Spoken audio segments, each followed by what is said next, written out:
we are in 1 Samuel this morning, and the two characters we're going to, bad characters we're going to learn a good lesson from are Hophni and Phineas. So I'm going to start and give a little background. You know, Joshua brought Israel into Canaan after all the wilderness wanderings, and they conquered Canaan. Really, they subdued Canaan. They didn't conquer it in the way God had asked them to, but they did subdue it, and they divided up the land for each of the tribes, except for Levi. And they occupied that land.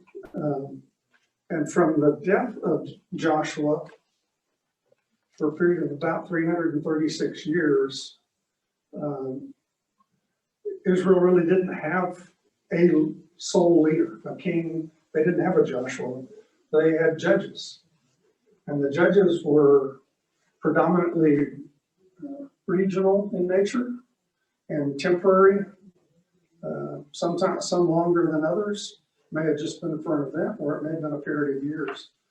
And they were both or either military leaders or judicial rulers.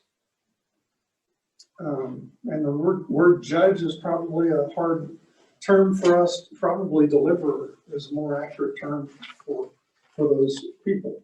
It's hard to say men, but we have Deborah in there as well, so those people. And really, the nation of Israel wasn't even a nation at that point. After that long a period, they were really a confederacy of tribes. And rarely did they all come together. They were a confederacy of tribes, pretty loose confederation, really. And if you remember our study in the book of Judges from a year or more ago, Bruce did a great job on that. It was a cycle, if you remember that. They would fall away from the Lord. They would intermarry against God's instruction. They would worship other idols. They basically just fall into apostasy, and then an oppressor would arrive and conquer them or threaten them, and they would cry to God, and God would answer and send a judge, send a deliverer, and he'd rescue them. And they'd be okay for a little while, and then they'd go back through the same cycle. And it just went over and over and over. And as I said, it really wasn't even necessarily on a national basis. I could pass this around, although it'll be just kind of a distraction. But here are all the judges and all the different tribes. And you can see, looking at that briefly, the judges were, like I said, they weren't national in scope. They were really regional based on the tribes.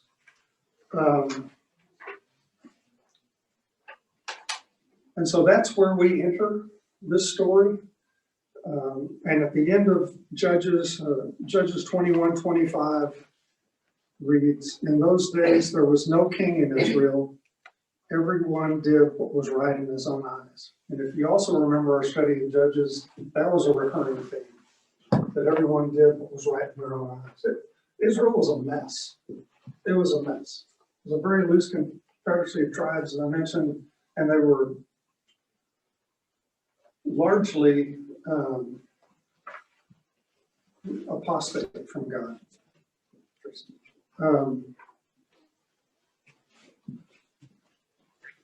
And so that's where we enter in 1 Samuel, and I've got some different verses in here.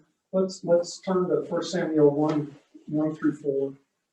I may get some readers here in a minute on some of this, but I'll just start on some of these. So 1 Samuel chapter 1, verses 1 through 4. There was a certain man of Ramah, basically, of the hill country of Ephraim, whose name was Elkanah, the son of Jeroham, son of Elihu, son of Tohu, son of Zuph, an Ephrathite. He had two wives. The name of one was Hannah, the name of the other Peninnah. And Peninnah had children, but Hannah had no children. Now this man used to go up year by year from his city to worship and to sacrifice to the Lord of hosts at Shiloh, where the two sons of Eli, Hophni and Phineas, were priests of the Lord. So we're introduced to some characters here. Elkanah and Hannah are godly people. And it's amazing that God can, through his grace, can overlook our faults. Elkanah was a devout, worshiping man, even though he was a polygamist. And nowhere in the Bible did God condone that, although the practice became somewhat widespread back in those Old Testament times. And in fact, several of our greats in the Old Testament had more than one wife. Just like we have faults, God could overlook some of those faults and still have great relationship with some of those people. And Hannah was a really devout woman. We won't go and read her prayer, but Hannah gets it. She really has a reverence for God.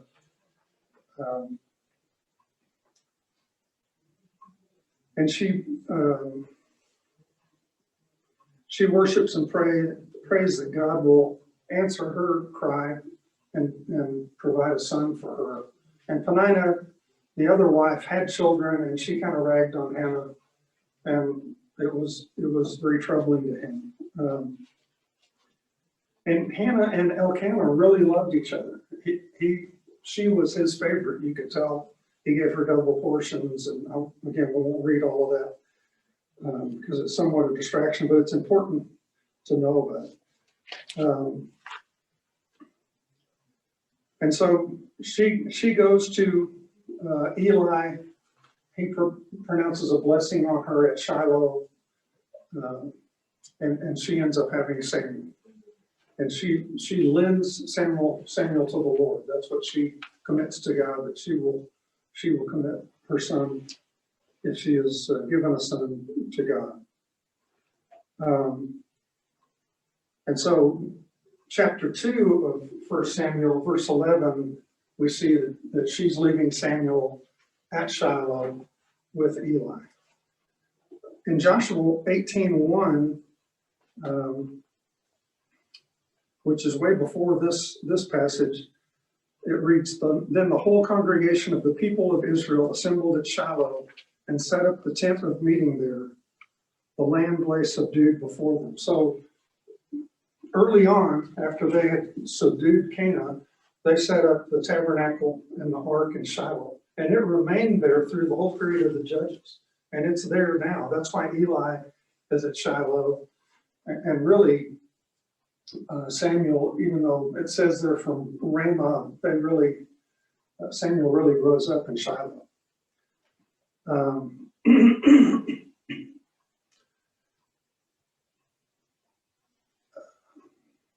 And so then let's move on to the passage for the lesson today.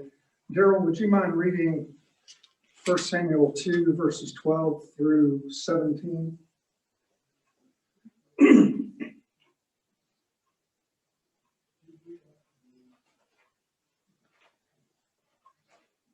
Now the sons of Eli were scoundrels who had no respect for the Lord or for their duties as priests. Whenever anyone offered a sacrifice, Eli's sons would send over a servant with a three-pronged fork. While the meat of the sacrificed animals was still boiling, the servant would stick the fork into the pot and demand that whatever it brought up be given to Eli's sons. All the Israelites who came to worship at Shiloh were treated this way. Sometimes the servants would come even before the animal's fat had been burned on the altar. He would demand raw meat before it had been boiled so that it could be used for roasting. The man offering the sacrifice might reply, "Take as much as you want, but the fat must be burned first." Then the servant would demand, "No, give it to me now, or I'll take it by force." So the sin of these young men was very serious in the Lord's sight, for they treated the Lord's offering with contempt. Okay, so we have no record of anything untoward, bad happening on Eli's account. But his sons were, Daryl's version said scoundrels. Did your versions read anything different? Useless men. Worthless men? Useless. Useless, okay. And mine said worthless. Yeah, the version I dealt with said worthless. I don't know if anybody reads the King James in here anymore. It actually said sons of Belial. So, which roughly translated means worthless, useless. Scoundrels is a great translation, actually. So what Daryl read sounds kind of odd to us because sacrificing is kind of odd to us. But let me read from my notes here. The very nature of the sacrifice would suggest that the portion dedicated to the Lord be offered first. Then the priests and then the worshipers would receive their portions. The law specified that the first blood of the sacrificed animal was to be thrown against the altar. Then the portion belonging to the Lord was to be burned. And the next portion of the burnt offering, which was set aside for the priest, was given to the priest. And finally, the remainder of the meat was given to the worshipers to be boiled for a communal meal. So that's what's going on here. And the passage really is a little bit reversed. But Hophni and Phineas were sending in their servant helpers to the worshipers boiling meat for their communal feast. And they're going in and stabbing some of the big chunks out to take it off for Hophni and Phineas. So they were robbing, basically stealing from the worshipers. Okay. And then it says they were going in before the burnt sacrifice was made, and they were picking the choicest cuts before they were cooked, so they could take them and cook them how they wanted. So in this instance, they're really stealing from God, because this is first fruits sacrifice to God. And in Leviticus 3:17, they were taking it. One interesting note in there is it says before the fat had been burned off. And this is something I realized in studying for this. I knew that it was prohibited for Israelites to eat blood. It was also prohibited to eat fat in Leviticus 3:17. So it may have been by the mention there that they were taking it because they liked some of the fat on the meat. And frankly, if you know about survival, I mean, if you think about the Eskimos, they eat what? Whale blubber, you know, and if you read Lewis and Clark, fat produces a lot of energy. And when you're on a subsistence diet and working really hard, fat was sustaining. So it may have been that they not only took the first fruits of God, but they kind of wanted some of the fat meat. And as a barbecue or smoked briskets, you want a certain amount of fat because that flavors the meat. You cook most of it off, but that was prohibited for the Israelites by God. And so you can see in that these were worthless scoundrels. You know, they were greedy, and they were stealing not only from the worshipers but also from God. And in so doing, they were profaning God's law and God's name to all the people. And also in Daryl's reading, it says if they objected, they would respond and say, "We'll come and knock heads and get it from you if we have to." So these guys were in a sense thugs. And I was going to make a point and it just left. The fact that some of the worshipers would raise objection to them coming and taking some of the boiling meat showed that the people themselves understood the requirements of the law that the priests didn't even care about. So these guys were worthless scoundrels. If somebody would read verses 18 through 21 of that same chapter, and we'll go on through. I'll get it. Samuel was ministering before the Lord, a boy girded with a linen ephod. And his mother used to make for him a little robe and take it to him each year, when she went up with her husband to offer the yearly sacrifice. Then Eli would bless Elkanah and his wife and say, "The Lord give you children by this woman for the loan which you have lent to the Lord." So then they would return to their home. And the Lord visited Hannah, and she conceived and bore 3 sons and 2 daughters. And the boy Samuel grew in the presence of the Lord. Okay, so the text is really interesting, and it's probably more stark to a Jewish mind than it is to ours, but we're introduced to Samuel's parents who honor God and want a son so that he can honor God. And then we're introduced to Eli, who is the chief priest, and 2 scoundrel sons. That was the other thing I should have mentioned in Daryl's reading. It says they did not know God, or they gave him no regard. They basically paid him no mind. They didn't care, in other words. So you have these two, and we're going back and forth from Samuel's parents and Samuel's birth to these 2 worthless guys. Now we're coming back to Samuel.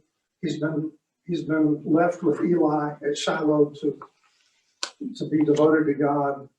And Samuel is growing in stature. And there's a really touching piece in here where it says that Hannah would make him little robes. We don't know the age that she dropped Samuel off. We get the impression it was pretty young. And so you can almost picture a 8-year-old or a 10-year-old, and she's bringing little robes so he can be kind of little priest in waiting, with Eli. It's kind of a neat little insight in the verse there. And because of her faith and her love for God, she's once bearing Hannah, now has a number of children. So let's move on. If somebody would read 22 through 25. Now Eli, who was very old, heard about everything his son was doing to all Israel, how they slept with women who served at the entrance to the tent of the meetings.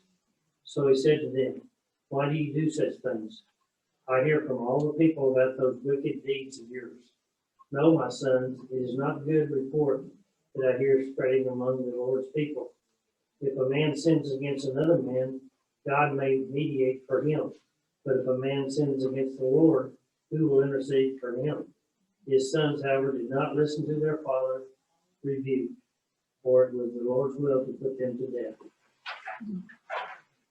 Okay, so there's a lot in these 3 verses. Eli was old. In total, from his start to his death, he served as priest at Shiloh for 40 years.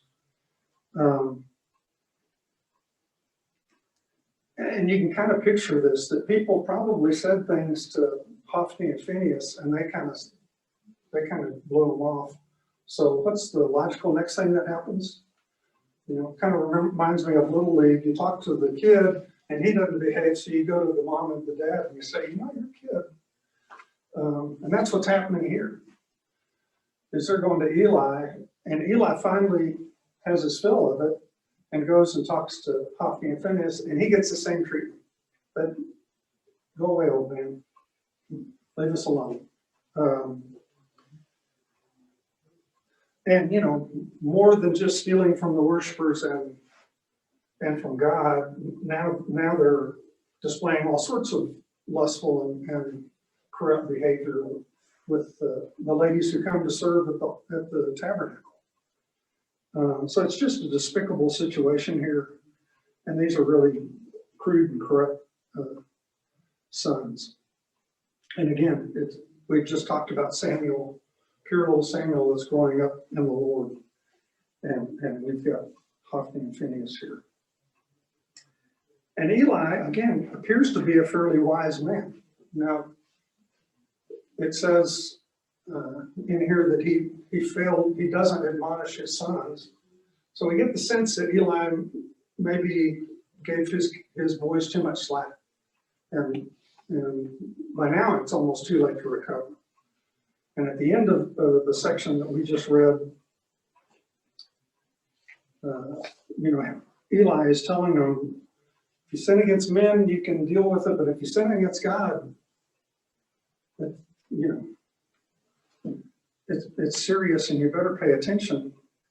And they wouldn't listen to him. And it says, for it was the will of the Lord to put them to death, which that sounds really stark, but if we flip over to the New Testament in Romans 1, verses 28 through 32, it's eerily similar. And since they did not see fit to acknowledge God, God gave them up to a debased mind to do what ought not to be done. They were filled with all manner of unrighteousness, evil, covetousness, malice. They are full of envy, murder, strife, deceit, maliciousness. They are gossips, slanderers, haters of God, insolent, haughty, boastful, inventors of evil, disobedient to parents, foolish, faithless, heartless, ruthless. Though they know God's decree that those who practice such things deserve to die, they not only do them, but give approval to those who practice them. I mean, that almost sounds like it's written for Hophni and Phineas in this context. So now let's go ahead. If somebody would be brave enough to read 26 through 36, I'd really appreciate it.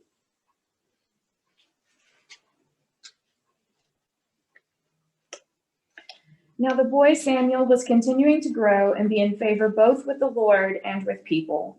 Then a man of God came to Eli and said to him, "This is what the Lord says. Did I not indeed reveal myself to the house of your father when they were in Egypt in bondage to Pharaoh's house? Did I not choose them for all the tribes of Israel to be my priests, to go up to my altar, to burn incense, to carry an ephod before me? And did I not give to the house of your father all the fire offerings of the sons of Israel? Why are you showing contempt for my sacrifice and my offering, which I have commanded for my dwelling? And why are you honoring your sons above me by making yourself fat with the choicest of every offering of my people Israel?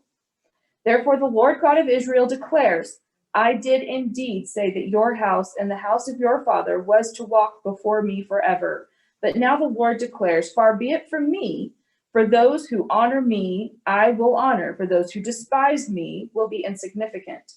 Behold, the days are coming when I will eliminate your strength and the strength of your father's house, so that there will not be an old man in your house. And you will look at the distress of my dwelling in spite of all the good that I do for Israel. And there will never be an old man in your house. Yet I will not cut off every man of yours from my altar, so that your eyes will fail from weeping and your soul grieve, and all the incense of your house will die in the prime of life. This will be the sign to you which will come in regard to your two sons, Hophni and Phineas. On the same day, both of them will die. But I will raise up for myself a faithful priest who will do according to what is in my heart and my soul. And I will build him an enduring house, and he will walk before my anointed always. And everyone who is left in your house will come to bow down to him for a silver coin or a loaf of bread and say, please assign me to one of the priest's offices so that I may eat a piece of bread. Okay, so this man of God comes and kind of lowers the boom on Eli. And you know, it's pretty overwhelming. You know, why do you scorn my sacrifices and honor your sons above me by fattening yourselves? So it almost sounds like Eli is eating some of that meat that his sons are stealing. At least when I read it. We're not told that, but we are told later that Eli was a very large man. So God has promised the line of Aaron, the Levites, to be the priests, but he's basically telling Eli that, you know, Hophni and Phineas are, my sign to you is Hophni and Phineas are going to die on the same day. In other words, that's how you know that I mean what I'm telling you right now, when that sign happens. And then he says, your line is going to be cut off, but not entirely, so those that are left can basically mourn their hearts out for what's happened. So it seems cruel. God can lower the boom when he decides it's time. And there is a remnant of Eli's line that exists down into David, and then they're slaughtered later. I won't chase that rabbit hole right now. But it does all come to pass. And so what happens, that's the end of the passage that we're designed to study today. What happens is, shortly later, Israel is being attacked by the Philistines. The Philistine army kills 4,000.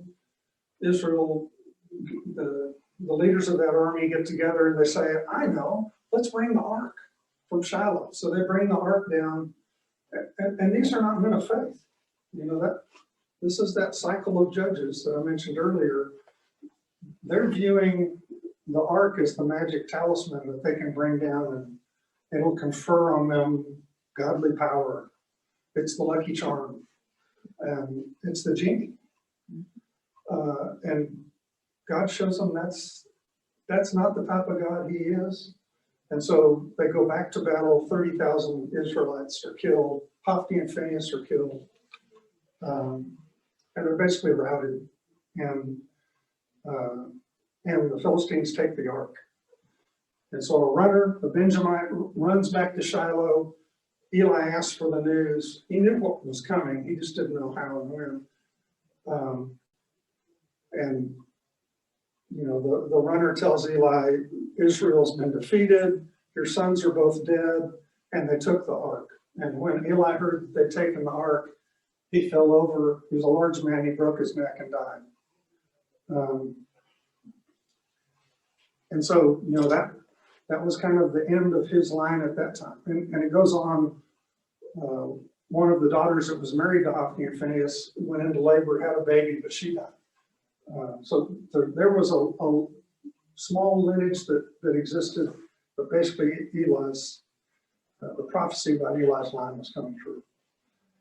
Now the interesting thing, I won't go into all of the ark, that's a whole other lesson, but the interesting thing is when you get to the end, I don't know if you remember, you know, toward the end of Samuel's life, Israel demands a king. And this is in chapter 8 of 1 Samuel. I won't go there right now. But part of the reason they requested a king was because they wanted to be like the other nations. But part of it was that Samuel wanted to hand the priestly duties to his sons, his two sons, and they were corrupt too. So, you know, even with Samuel, it happened. But Samuel was kind of the transition judge that kind of unified Israel from being the confederacy of tribes to prepare them for a king. First Saul, then David. But really, through Samuel's life is where Israel started to become a nation, ready for a king. But again, I just wanted to kind of close the loop on this story. So let's get back to this passage.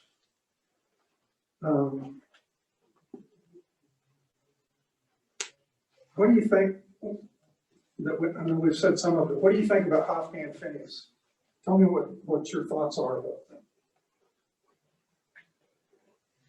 them. Spoiled.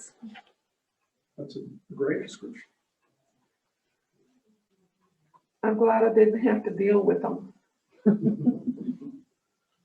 Well, you can imagine the contempt it created in the hearts of the worshipers that were coming there to worship a holy God and to see what was going on. And we experience that similarly at times, sometimes in church, certainly in life, in work, with government. You know, people, we expect them to be upholding these things and they're failing miserably. And it's very disheartening.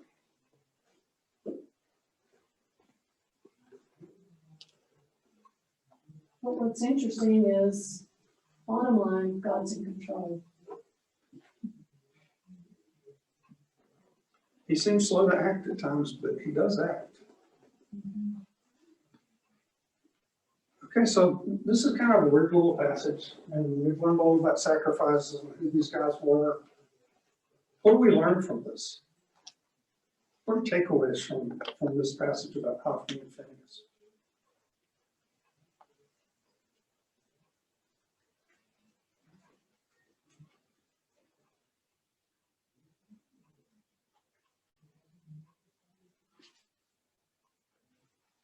That we shouldn't eat fat.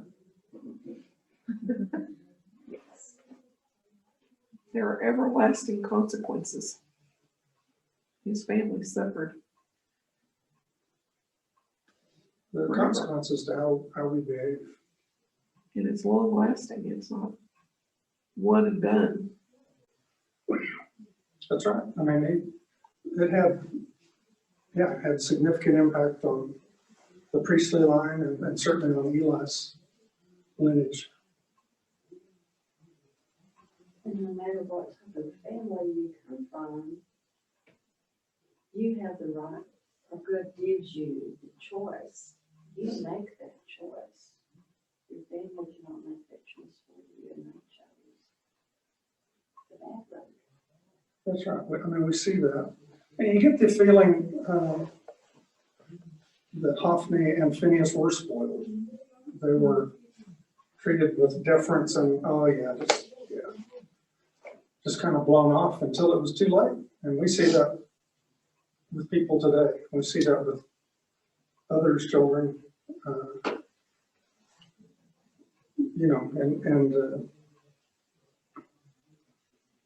you're right. You've got to make the decision yourself. It doesn't tell us that Eli was a bad father, but you get the impression that Eli didn't fulfill his role.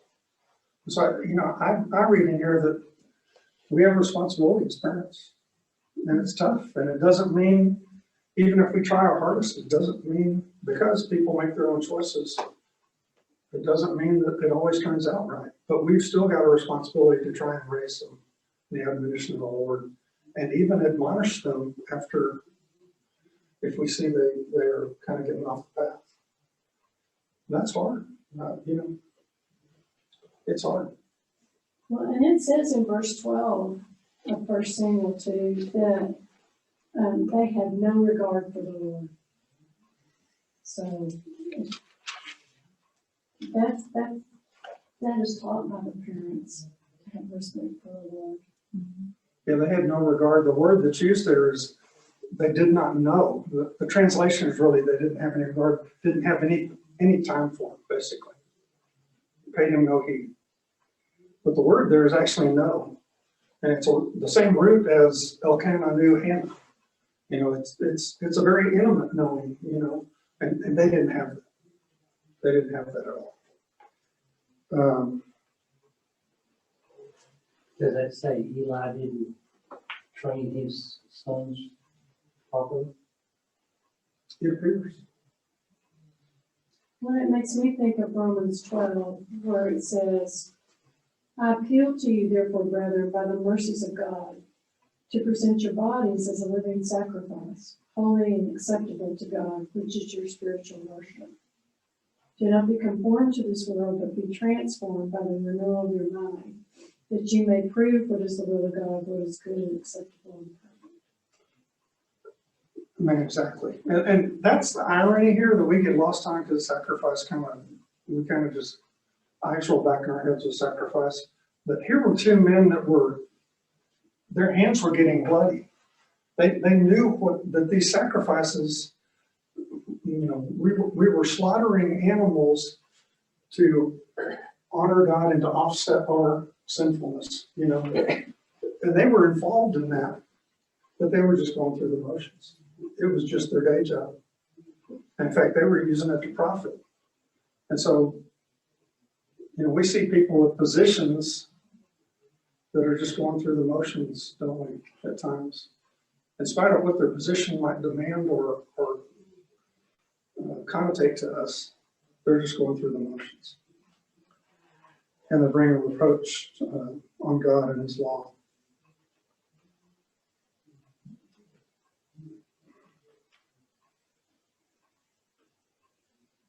So are there ways in which, trying to bring this personal, are there ways in which we profane the name of God by treating things that should be held with honor, respect, and reverence too casually, or flippantly, or with indifference?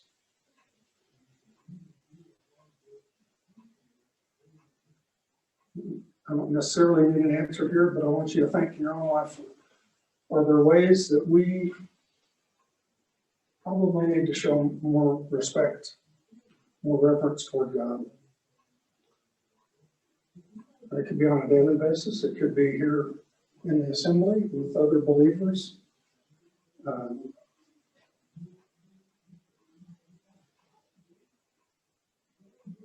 Can we be subject to kind of these same temptations? Maybe if an example comes to mind, shout one out.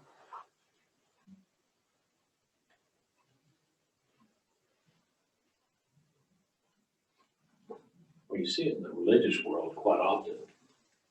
These men that profess to be in of God and will have TV programs and, preach all these things, and yet it has turned in, you can see it's turned into a business, and eventually they get caught, and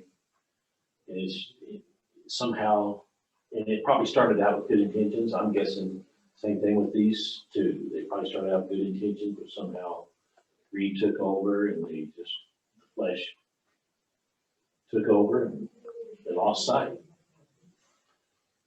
We're not told. It could even be that Hophni and Phineas, this was Dad's business, and we're just following, right? And we see that too. Sometimes the dad is the patriarch, and the sons that follow, well, they don't have the values that the dad did. And certainly, shamefully, we see it too often in the religious world where a leader falls.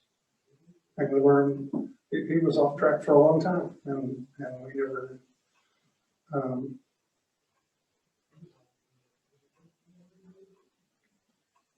So what can we do?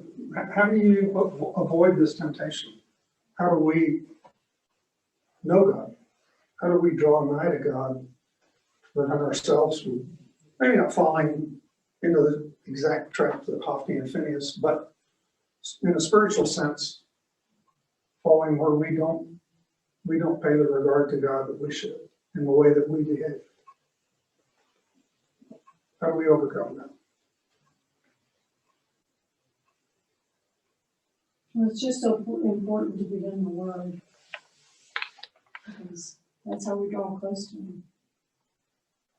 I think absolutely we've got to stay in the Word. We've got to stay in prayer, and those things are disciplines that are hard to keep up with, but I think we've got to try. And I think this is another way, is that we fellowship with believers that help admonish us when we need admonishing, and pull us back in and put an arm over our shoulder when we need that support and need to be redirected for godly things. Because I think Hophni and Phineas probably fed off each other, right? Hey, you do this, I'll do it. They were bad compadres. And so I think even just this, assembling, even in the COVID era, I think assembling, and even if on Zoom, the fact that we're at least in spirit together is very important.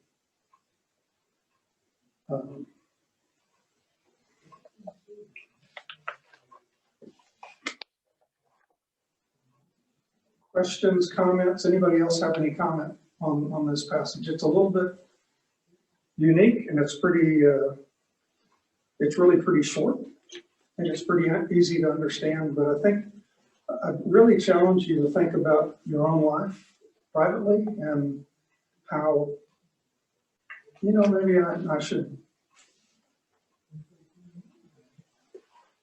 ask for God to help me show Him more respect and pay more regard and have a better relationship with you, and not just go through the motions like Hophni and Phineas where it becomes meaningless.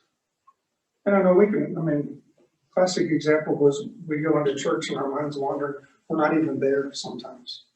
It happens to all of us. You know, and that's not necessarily a sin, but we need to, again, show God the respect that He's due. And it can be in little ways, it can be in big ways. It can be whether it's in front of people or in the privacy of our own homes. But I think that's my main takeaway from this is God is God. And He's worthy of our honor and respect. And we should not take Him lightly. And we should not deal with Him indifferently. And it matters, like I said, in parenting, and even as a Christian brother or sister, it matters that we can go and redirect somebody if we think they're off track.